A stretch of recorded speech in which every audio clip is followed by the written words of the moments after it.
Previously, the human beings, we thought that the earth on which we live, it is flat. It was in 1577, Sir Francis Drake, when he sailed around the earth, he proved that the earth was spherical. Qur'an mentions in Surah Luqman, chapter number 31, verse number 29, it is Allah subhanahu wa ta'ala who merges the night into day and merges the day into night. Alam tara anna Allaha yuliju layla fil nahari wa yuliju nahara fil layli. It is Allah subhanahu wa ta'ala who merges the night into the day and merges the day into the night. Merging is a gradual and slow process. The night slowly and gradually merges into the day, and the day slowly and gradually merges into the night. If the earth was flat, there would have been a sudden change. It would have been a gradual process of night merging into the day and day merging into the night.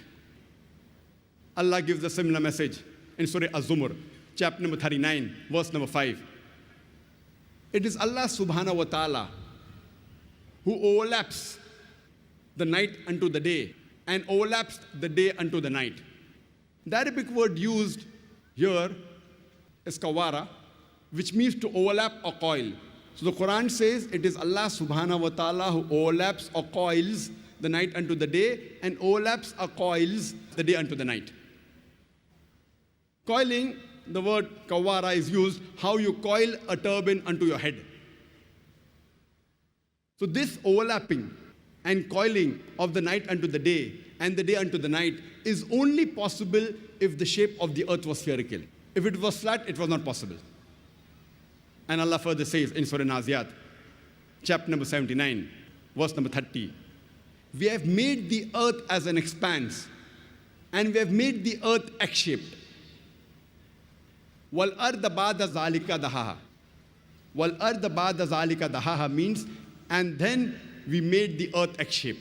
One of the meanings of dahaha is an expanse, and the other meaning of the Arabic word dahaha, it is derived from the Arabic word duya, which means an egg. And we know today that the earth on which we live is not completely round like a ball. It is geospherical in shape. It is flattened from the pole and it is bulging from the center. And the Arabic word duya doesn't mean a normal egg. It specifically means the egg of an ostrich. And if we analyze the shape of the egg of an ostrich, it too is geospherical in shape. Imagine, the glorious Qur'an mentions 1400 years ago that the shape of the earth is geospherical. It does not say spherical only, it specifically mentions like the egg of an ostrich.